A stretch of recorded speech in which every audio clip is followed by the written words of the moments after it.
एक रमज़ान से दूसरे रमज़ान तक हमने सफ़र किया। बच्चे रोज़ा रख के रोते थे, पापा को कब आएंगे मम्मी, मतलब रोज़ का उनका एक ही सवाल था, मम्मी पापा कब आएंगे, पापा कब आएंगे। तो रोज़ और ईद के दिन सब बच्चे, बेटी बड़ी वाली उठ के, मतलब नहाना नहीं, कपड़े नए नहीं पहनना, सेवई नहीं खाना, वो कमरे में रो रही है पापा को याद करके। केस हो जाता है मेरे हस्बैंड पे और 1800 लोगों पे अज्ञात, और ऐसा केस होता है कि हमारी बनती हुई बड़ी बड़ी बिल्डिंग को सील कर दिया जाता है, पिस्टल का, राइफल का, सबका लाइसेंस जब्त कर दिया जाता है, घर पर कुर्की लगा दी जाती है 72, 73। और 26 जनवरी को जब मेरे फैमिली से कॉल्स आ रहे थे कि आ जाओ अब हो गया, ये सारी घटनाएं हो गई, तो मैं बोली कि मुझे भूल जाओ कि मैं हूँ, और अगर मुझे कुछ हो गया तो मेरे फैमिली का ध्यान रखना, मेरे बच्चों का ध्यान रखना। मेरी जिंदगी किसान आंदोलन के लिए है। जब मैं अच्छे दिनों में साथ में थी, किसान आंदोलन चल रहा था, तो आज जब हालात खराब है, पुलिस पूरी चढ़ाई की हुई है, कभी भी कुछ हो सकता है उन लोगों के साथ, मैं ऐसे में नहीं छोड़ के आऊंगी। मैं जब भी आंदोलन में रही, आंदोलन में भाइयों के बीच में रही और आंदोलन के बीच में रही, मुझे कोई डर नहीं होता था। लेकिन मैं बताऊं सच के, जब भी मुझे दिल्ली के साइड जाना होता था तो एक खौफ सा दिल में होता था कि पता नहीं उस साइड जा रही हूं। आंदोलन में जो सिस्टम देखा, ये सिस्टम पूरा देश में लागू होना चाहिए। ऐसा ही सिस्टम दिल्ली की सरकारों को, ऐसा सिस्टम चलाना चाहिए। एक तरफ तो मेरा घर बन रहा था, पूरा फ्लोर मैं खुद बनवा रही थी, और मैं प्रेग्नेंट भी थी। और वैसे में मैं एक बार, ये घटना है कि मेरे पूरे पैरों में सूजन आ गई, पता नहीं क्या हुआ, मैं चल नहीं पा रही थी, बिल्कुल हिल नहीं पा रही थी, और सुबह में मुझे एग्ज़ाम देने जाना था। एक तो पढ़ाई भी करना और दूसरा पेन, और तीसरा जो मेरा सेंटर था वो 3rd फ्लोर पे था। तो ऐसे हालत में भी मैंने एग्ज़ाम को पोस्टपोन नहीं किया, जाकर एग्ज़ाम दी। फिर उसके बाद से मैंने बीएड किया। तो बीएड जब कर रही थी तो मेरी बेटी 9 मंथ की थी, तो 9 मंथ के बेबी को देखना अलग की बात है कि हाँ, बीएड का सिलेबस और क्लासेस करना, ये नहीं कि क्लासेस नहीं करना है, क्लासेस करके और बेबी को देखना। जब मैं कॉलेज में एडमिशन लेने जा रही थी तो कॉलेज के अच्छे प्रोफेसर सब बोल रहे थे, ज़ेबा आप कर पाएंगी, कैसे कर पाएंगी, ऑटोनोमस है। मैं बोली सर डोंट वरी, मैं कर लूंगी।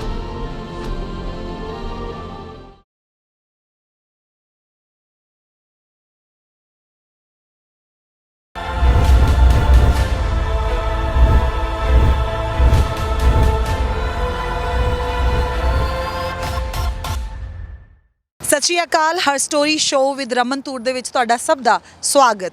ਇਸ ਪ੍ਰੋਗਰਾਮ ਦੇ ਵਿੱਚ ਹਮੇਸ਼ਾ ਕੁਝ ਇਹੋ ਜਿਹੀਆਂ ਔਰਤਾਂ ਦੇ ਰੂਬਰੂ ਹੁੰਦੇ ਆ ਜਿਹੜੀਆਂ ਮਿਹਨਤ ਦੇ ਨਾਲ ਅੱਗੇ ਆਉਂਦੀਆਂ ਨੇ, ਜਿਹੜੀਆਂ ਬਹੁਤ ਖਰਾਬ ਹਾਲਾਤਾਂ ਦੇ ਵਿੱਚ ਵੀ ਖੜੀਆਂ ਹੋ ਕੇ ਆਪਣੇ ਪਰਿਵਾਰ ਦਾ ਆਸਰਾ ਬਣਦੀਆਂ ਨੇ। ਤੇ ਹੁਣ ਕਿਸਾਨੀ ਮੋਰਚੇ ਦੇ ਵਿੱਚ ਇਹੋ ਜਿਹੀਆਂ ਉਦਾਹਰਨਾਂ ਸਾਡੇ ਸਾਹਮਣੇ ਆਈਆਂ ਨੇ ਜਿਹੜੀਆਂ ਆਪਣੇ ਘਰਾਂ ਦਾ ਹੀ ਆਸਰਾ ਨਹੀਂ ਬਣਦੀਆਂ, ਮਰਦਾਂ ਦੇ ਨਾਲ ਮੋਢੇ ਨਾਲ ਮੋਢਾ ਮਿਲਾ ਕੇ ਇੱਥੇ ਆ ਖੜੀਆਂ ਹੋਈਆਂ। ਤੇ ਅੱਜ ਅੰਦੋਲਨ ਦੀ ਜਿੱਤ ਦੇ ਵਿੱਚ ਜੇ 50% ਯੋਗਦਾਨ ਦੇਖਿਆ ਜਾਵੇ ਤੇ ਮਹਿਲਾਵਾਂ ਦਾ, ਖਾਸ ਕਰਕੇ ਉਦੋਂ ਜਦੋਂ ਮਹਿਲਾਵਾਂ ਸਟੇਜਾਂ ਦੇ ਉੱਤੇ ਚੜ੍ਹੀਆਂ, ਬੋਲੀਆਂ, ਆਪਣੇ ਹੱਕਾਂ ਦੀ ਗੱਲ ਕੀਤੀ, ਤੇ ਉਦੋਂ ਬੜੀ ਵੱਡੀ ਭੂਮਿਕਾ ਅਦਾ ਕੀਤੀ ਜਦੋਂ ਅਦਾਲਤ ਨੇ ਕਿਹਾ ਕਿ ਠੰਡ ਬੜੀ ਹੈ, ਔਰਤਾਂ ਨੂੰ ਘਰੇ ਚਲੇ ਜਾਣਾ ਚਾਹੀਦਾ। ਤੇ ਔਰਤਾਂ ਦਾ ਜਵਾਬ ਸੀ, ਅਸੀਂ ਖੰਡ ਚਾਹ ਦੀਆਂ ਬੋਰੀਆਂ ਨਹੀਂ ਕਿ ਜਿਨ੍ਹਾਂ ਨੂੰ ਜਦੋਂ ਜੀ ਕੀਤਾ ਦਿੱਲੀ ਰੱਖ ਦਿੱਤਾ ਜਾਵੇ ਤੇ ਜਦੋਂ ਜੀ ਕੀਤਾ ਪੰਜਾਬ ਦੇ ਘਰਾਂ ਦੇ ਵਿੱਚ ਰੱਖ ਦਿੱਤਾ ਜਾਵੇ। ਸੋ ਇਹੋ ਜਿਹੀਆਂ ਚੀਜ਼ਾਂ ਜਿਹੜੀਆਂ ਦੇਖਣ ਸੁਣਨ ਨੂੰ ਮਿਲੀਆਂ, ਔਰ ਖਾਸ ਤੌਰ 'ਤੇ ਮੀਡੀਆ ਦੇ ਸਾਹਮਣੇ ਆ ਕੇ ਗੱਲ ਕਰਨੀ, ਸਟੇਜਾਂ ਦੇ ਉੱਤੇ ਚੜ੍ਹ ਕੇ ਆਪਣੀ ਗੱਲ ਕਰਨੀ, ਇਹ ਇੱਕ ਵੱਡਾ ਮਾਰਕਾ ਸੀ। ਸੋ ਇਹਨਾਂ ਵਿੱਚੋਂ ਬਹੁਤ ਸਾਰੀਆਂ ਔਰਤਾਂ ਹਾਈਲਾਈਟ ਹੋਈਆਂ, ਔਰ ਉਹਨਾਂ ਔਰਤਾਂ ਦੇ ਵਿੱਚੋਂ ਇੱਕ ਹੋਰ ਔਰਤ ਮੇਰੇ ਨਾਲ ਅੱਜ ਦੇ ਸ਼ੋਅ ਦੇ ਵਿੱਚ, ਉਹਨਾਂ ਦੇ ਨਾਲ ਗੱਲਬਾਤ ਕਰਾਂਗੇ ਥੋੜੀ ਜਿਹੀ ਉਹਨਾਂ ਦੀ ਪਰਸਨਲ ਜ਼ਿੰਦਗੀ ਦੇ ਬਾਰੇ 'ਚ, ਤੇ ਬਾਕੀ ਸਾਰੀ ਕਿਸਾਨ ਮੋਰਚੇ ਦੇ ਸੰਦਰਭ ਦੇ ਵਿੱਚ ਔਰਤਾਂ ਦਾ ਯੋਗਦਾਨ ਕੀ ਆ, ਉਹਨਾਂ ਦੀ ਸ਼ਮੂਲੀਅਤ ਨੂੰ ਕਿਵੇਂ ਦੇਖਿਆ ਜਾਊਗਾ ਆਉਣ ਵਾਲੇ ਸਮੇਂ ਦੇ ਵਿੱਚ। ਇਸ ਵੇਲੇ ਮੇਰੇ ਨਾਲ ਜ਼ੇਬਾ ਖਾਨ ਨੇ, ਸਵਾਗਤ ਕਰਦੇ ਹਾਂ। बहुत बहुत स्वागत है। शुक्रिया आपका। आदाब, नमस्कार, सलाम, सत श्री अकाल, वाहेगुरु जी की खालसा, वाहेगुरु जी की फतेह। आज हो गई फतेह, मुबारक हो आपको और पूरे देशवासियों को मुबारक हो। बहुत बड़ी जीत हुई है, पूरे किसान मोर्चे को मुबारक हो। सभी बहुत खुश हैं, इतने लंबे संघर्ष के बाद सबके चेहरे पे मुस्कान आई है आज। तो अभी मैं हिंदी में ही कोशिश करती हूँ कि जितनी बन पड़े बोलती हूँ जी। फिर भी अगर हम इस चीज़ की बात करें तो मेरे शो का यही कंसेप्ट है कि पहले मुझे आपकी पर्सनल ज़िंदगी के बारे में थोड़ा सा जानना है। मुझे थोड़ा पता है कि आपने बहुत स्ट्रगल किया है, बहुत छोटी उम्र में शादी होती है और उसके बाद बहुत कुछ देखा, और ख़ास तौर पे यहाँ पे आके गवर्नमेंट के खिलाफ गुस्सा निकालना, इसकी नींव कुछ बहुत पहले आपकी ज़िंदगी में रखी गई थी। वो जानना है कि कहाँ पर जन्म हुआ, शादी के बाद क्या ऐसा था जो इस गवर्नमेंट के खिलाफ यहाँ पर भी आके आपने गुस्सा निकाला? देखिए, शादी से पहले तक तो चलिए संघर्ष तो हमेशा जीवन में रहता है और संघर्ष करना अच्छी बात है। और मैं अपने बच्चों को भी यही सिखाती हूँ कि जितना हो सके हार्ड वर्किंग बनो, संघर्ष करो, स्ट्रगल करो, ताकि पता नहीं जीवन में कब कैसा मौका आए। तो आदमी को हर चीज़ के लिए फिट होना चाहिए, सर्वाइवल अच्छा होता है अगर हम जितना भी संघर्ष करेंगे। तो बस ऐसा ही रहा और मम्मी पापा ने हमेशा अच्छा एजुकेशन दिया, सच पर चलने के लिए सिखाया, कभी झूठ। शादी इतनी जल्दी क्यों हुई? नहीं, शादी तो हमें 19-20 इयर्स का एज था, ठीक था। +2 में मैं +2 करके ग्रेजुएशन फर्स्ट पार्ट में थी। उसके बाद से मैं बताऊं कि शादी के बाद मैंने सेकंड पार्ट किया, third part graduation English honours. उसके बाद से मैंने एमए इंग्लिश में, MA first part, second part. जब मैं फर्स्ट पार्ट एमए में थी इंग्लिश में, तो एक तरफ तो मेरा घर बन रहा था, पूरा फ्लोर मैं खुद बनवा रही थी और मैं प्रेग्नेंट भी थी। और वैसे में मैं एक बार ये घटना है कि मेरे पूरे पैरों में सूजन आ गई, पता नहीं क्या हुआ। मैं चल नहीं पा रही थी, बिल्कुल हिल नहीं पा रही थी और सुबह में मुझे एग्ज़ाम देने जाना था। एक तो पढ़ाई भी करना और दूसरा पेन, और तीसरा जो मेरा सेंटर था वो 3rd फ्लोर पे था।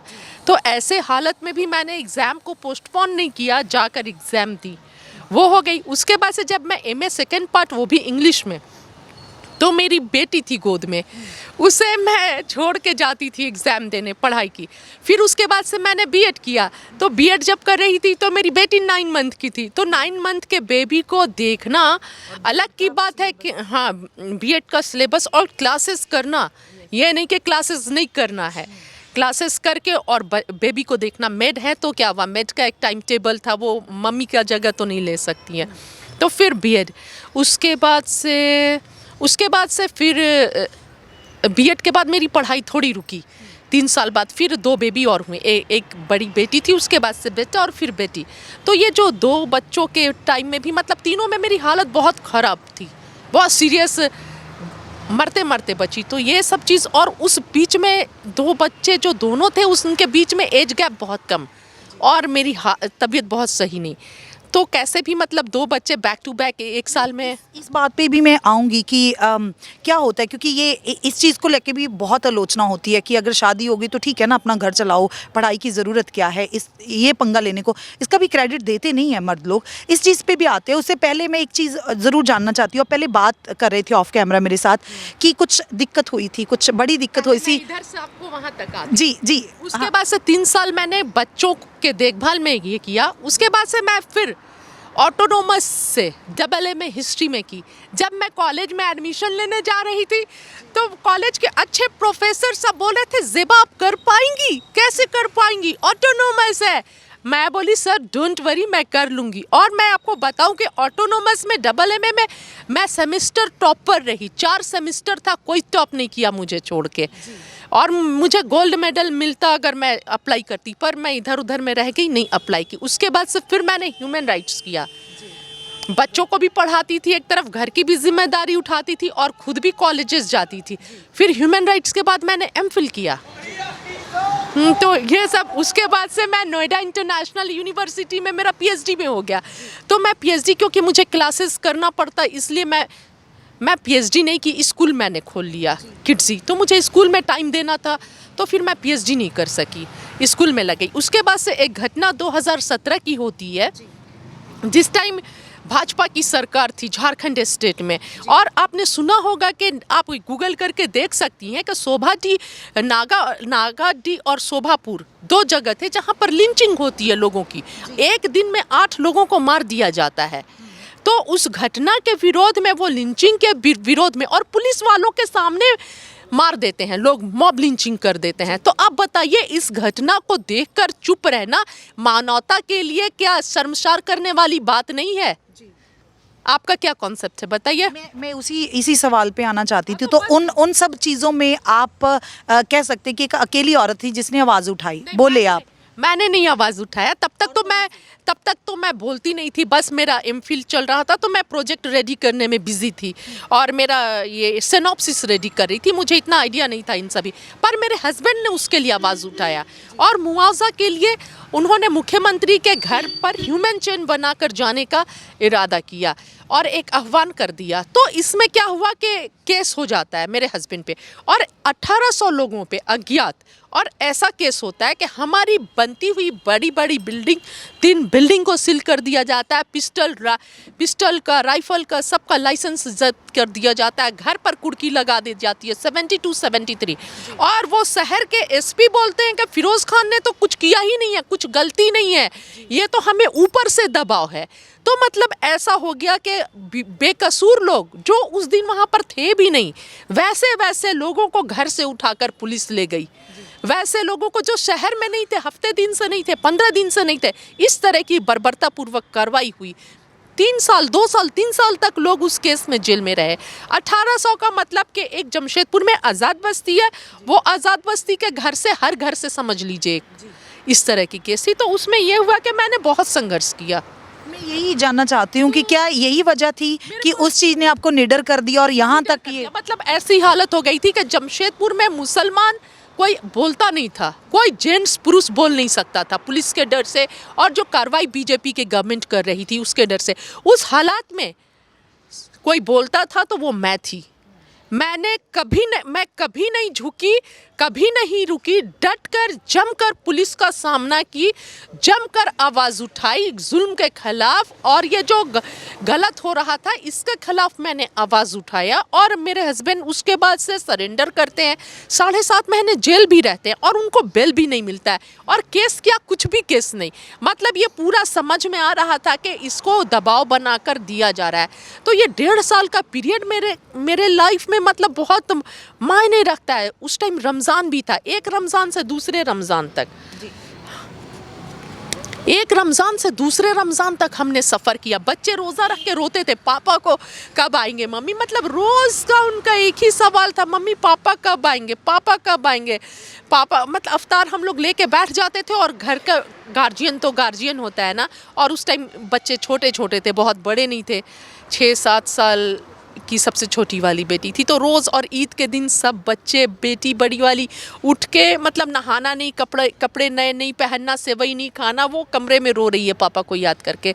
तो समझ सकती हैं कि एक माँ को उस सिचुएशन में as a mother, as a wife और एज अ फैमिली मेम्बर सबको और सब कुछ को हैंडल करना अपने आप में बहुत बड़ा ये संघर्ष था, बहुत बड़ा। एक दूसरे तरफ हमारी पूरी बिल्डिंग सील कर दी जाती है और बहुत तरह से टॉर्चर किया जाता है। तो इस चीज़ से अब अगर इस आंदोलन के साथ जोड़ें और औरतों के साथ जोड़ें, तो ये लगता है कि ये जो चीज़ें हैं पहले से चल रही हैं, छोटे स्तर पे चल रहे हैं या बड़े स्तर पे, पर ये लगता है कि अब ये इस आंदोलन में और जैसे औरतों की शमूलियत हुई या जिस बिंदास तरीके से लोगों ने अपनी शमूलियत दर्शाई, सरकार ने ये बोला कि 6 महीने आ जाओ, राशन लेके आ, बोलना चाह रहे हो आ जाओ, चले जाएंगे, साल बिठा के रखा।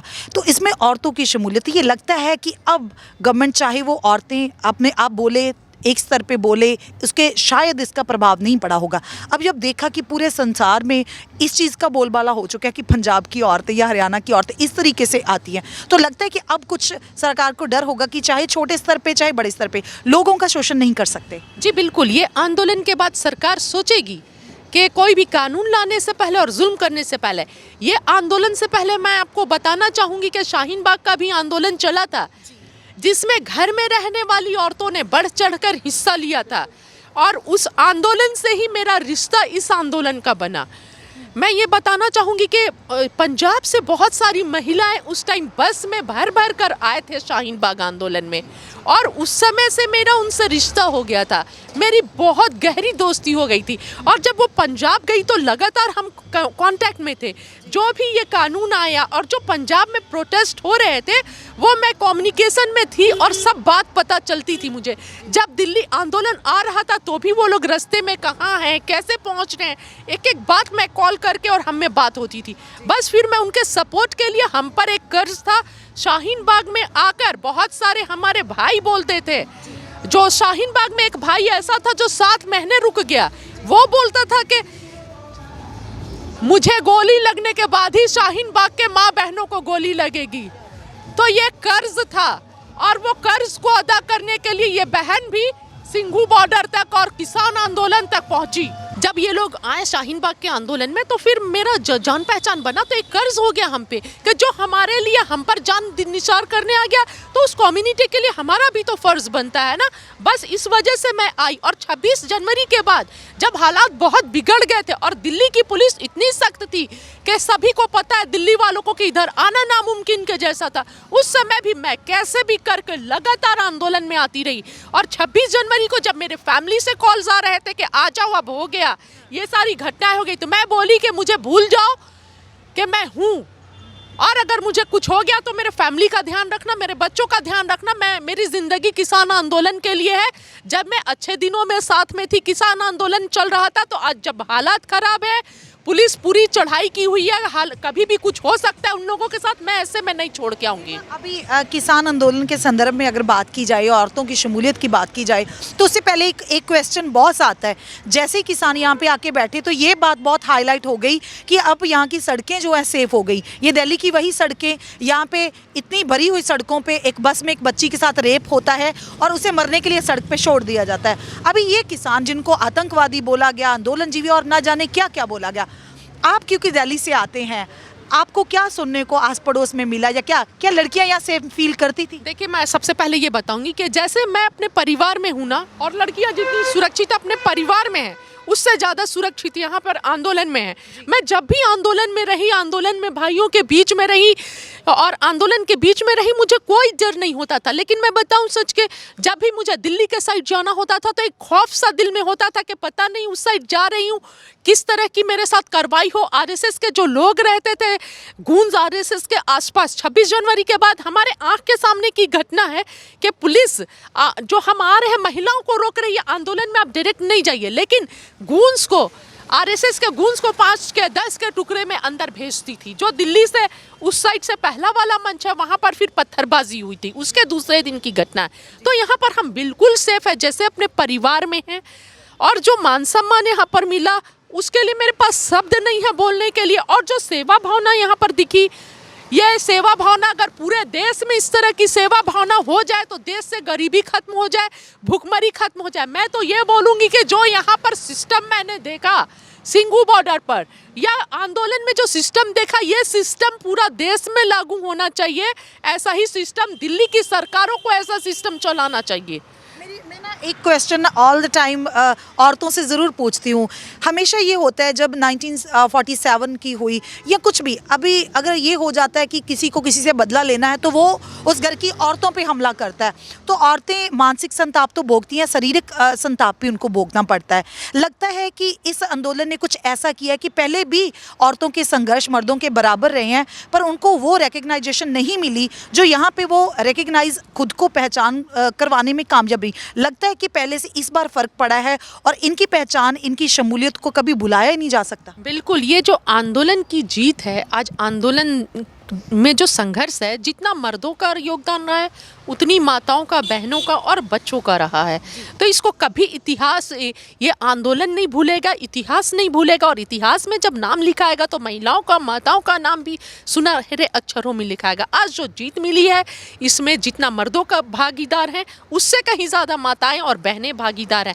हर कदम पर कदम से कदम मिलाकर वो चली हैं, शहादतें भी दी हैं। अभी कुछ दिन पहले टिकरी बॉर्डर पर जो माताएं, जी देखकर रूह रोंगटा खड़ा हो जा रहा था, आत्मा रो रही थी। तो बहुत संघर्ष रहा है। और जी आप समझिए तो महिलाएं ही हर तरफ से झेल रही हैं। जो पुरुष आके हैं तो वो उनके पति हैं, जो लड़के आके हैं तो वो माताओं के बेटे हैं, और खुद भी माताएं हैं तो उनका तो संघर्ष और 3 गुना 4 गुना हो गया पुरुष के कंपेयर में। और जो गालियां पड़ रही हैं, माताओं को गालियां पड़ी, 500-500 में बिकी हुई हैं यहाँ की जो आंदोलन में माताएं हैं।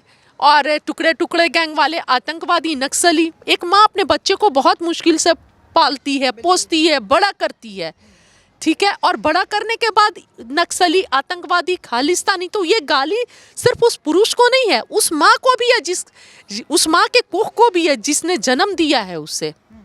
एक बहुत नॉर्मल सा क्वेश्चन है, क्योंकि पहले ये होते हैं कि हमारे मर्द या हमारे बेटे ऐसे होते थे कि घर पे पानी का गिलास भी खुद उठा के नहीं पिएंगे। अब यहाँ पे देखा एक पूरे साल से कुछ दिन पहले हमने ऑन एयर के ज़रिए देखा कि कुछ भाइयों से पूछा कि ये रोटी अभी गोल नहीं हुई, तो वो बोले गोल तो नहीं होगी, घर जाके बताने भी नहीं वाले कि हमें आ गई है। तो ये लगता है कि उसने एक बात लड़के ने कही, वो मैं ज़रूर जानना चाहती हूँ। उसने बोला कि मुझे ये लगता था कि ये पता नहीं कोई काम नहीं करती, घर पे वेली रहती है ना, पर उसने कहा कि जैसे ही मैंने आटा गूंथा तो मुझे ये लगा कि कितना मुश्किल काम है। लगता है कि ये जो पड़ा था कि औरत तो कुछ करती नहीं है, जब मर्दों को खुद से करना पड़ा, कपड़े धोने पड़े, आटा गूंथना पड़ा, खाना बनाना पड़ा, लगता है कि अब ये घर जाके कुछ एहसास होगा, कुछ और भी चीज़ आएंगी। नहीं नहीं, ज़रूर एहसास होगा। 1 साल का एक्सपीरियंस रहा है, समझ में आ गया है कि महिलाएं घर में क्या क्या करती हैं, जब खाना बनाते हैं, चाय बनाते हैं और सारा। हाँ, ये आसान काम नहीं है। और जब कपड़े खुद से समझ में आता है, वो कपड़े तो गंदे हो गए हैं, अब इन्हें वॉश भी करवाना होगा। फैमिली में क्या होता है, वाइफ है, माँ है, हाँ फेंक दो, वो उठा के ले जाती हैं, वॉश करवाएंगी। अब तो समझ में आ रहा है कि 5 लेके आ रहे, 10 कपड़े लेके आ रहे, ये तो गंदे हो गए, अब वॉश भी किया जाता है। तो ये सारे सिस्टम समझ गए। और महिला शक्ति, यहाँ से बहुत महिला शक्ति का एक मैसेज गया है देश में, पूरे देश में, कि महिला सशक्तिकरण का एक मैसेज गया है कि नारी किसी भी बात में कम नहीं है, बेटी किसी भी बात में कम नहीं है। जो मर्द कर सकते हैं उससे ज़्यादा महिलाएं कर सकती हैं, जो मर्द संघर्ष कर सकते हैं। महिलाएं तो घर भी चला सकती हैं, जॉब भी कर सकती हैं, खाना भी बना सकती हैं, बच्चों को भी पाल सकती हैं, और ज़रूरत पड़े तो सड़कों पर उतर कर कंगना रनौत की गाड़ी भी रोक सकती हैं, और भाषण भी दे सकती हैं, और सरकार को झुका भी सकती हैं। आज ये आंदोलन ने प्रूफ कर दिया है कि माता नारी शक्ति को सरकार कम ना समझे, कम ना आके।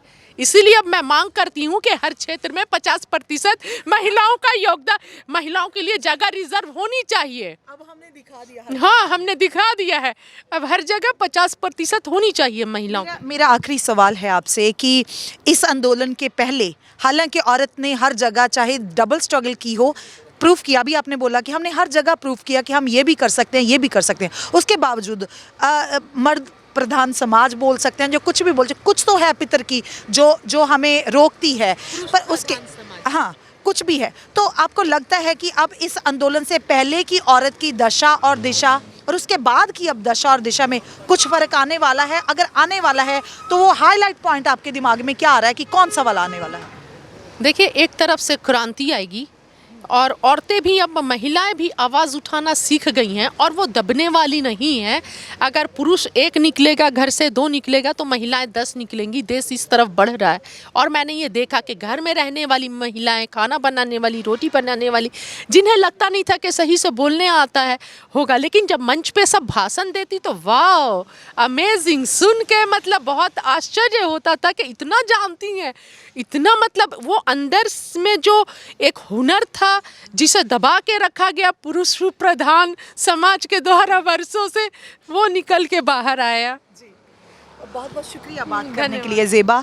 ਤਾਂ ਇਹ ਕਹਿ ਸਕਦੇ ਹਾਂ ਕਿ ਉਹ ਔਰਤਾਂ ਦੀ ਕਹਾਣੀਆਂ ਦੇ ਵਿੱਚੋਂ ਇੱਕ ਕਹਾਣੀ ਹੈ ਜਿਨ੍ਹਾਂ ਨੇ ਇਸ ਅੰਦੋਲਨ ਦੇ ਵਿੱਚ ਬਹੁਤ ਸੋਹਣੀ ਭੂਮਿਕਾ ਨਿਭਾਈ, ਔਰ ਸਟੇਜ ਦੇ ਉੱਤੇ ਬੋਲ ਕੇ ਹੋਰਾਂ ਔਰਤਾਂ ਦੀ ਵੀ ਹਿੰਮਤ ਬਣਦੀਆਂ ਰਹੀਆਂ, ਤੇ ਸਾਡੀਆਂ ਉਹ ਬੀਬੀਆਂ ਨੂੰ ਵੀ ਸਟੇਜ ਦੇ ਉੱਤੇ ਚੜ੍ਹਨ ਲਈ ਮਜਬੂਰ ਕਰ ਦਿੱਤਾ, ਜਿਨ੍ਹਾਂ ਨੂੰ ਇਹ ਲੱਗਦਾ ਸੀਗਾ ਕਿ ਸਹੁਰਿਆਂ ਤੋਂ ਪੇਕੇ ਤੱਕ ਦਾ ਸਫ਼ਰ ਬਸ ਇੰਨੀਆਂ ਹੀ ਕਹਾਣੀਆਂ, ਤੇ ਉਹ ਬੀਬੀਆਂ ਨੇ ਵੀ ਦਿੱਲੀ ਆ ਕੇ ਮਜਬੂਰ ਕਰ ਦਿੱਤਾ ਸਰਕਾਰ ਨੂੰ ਝੁਕਣ ਦੇ ਲਈ ਕਿ ਸਾਡੇ 'ਚ ਇੰਨੀ ਹਿੰਮਤ ਹੈਗੀ, ਅਸੀਂ ਆਪਣੇ ਮਰਦਾਂ ਦੇ ਬਰਾਬਰ ਜਿਹੜੀਆਂ ਖੜ ਕੇ ਬਹੁਤ ਸਾਰੀਆਂ ਜੰਗਾਂ ਲੜ ਸਕਦੇ ਹਾਂ। ਸੋ ਹਰ ਸਟੋਰੀ ਸ਼ੋਅ ਵਿਦ ਰਮਨ ਤੂਰ ਦੇ ਵਿੱਚ ਅੱਜ ਇੰਨਾ ਹੀ। ਕਿਸੇ ਹੋਰ ਸ਼ੋਅ ਦੇ ਵਿੱਚ ਨਵੀਂ ਕਹਾਣੀ ਦੇ ਨਾਲ ਫਿਰ ਤੋਂ ਜੁੜਾਂਗੇ। ਤਦ ਤੱਕ ਲਈ ਸ਼ੁਕਰੀਆ।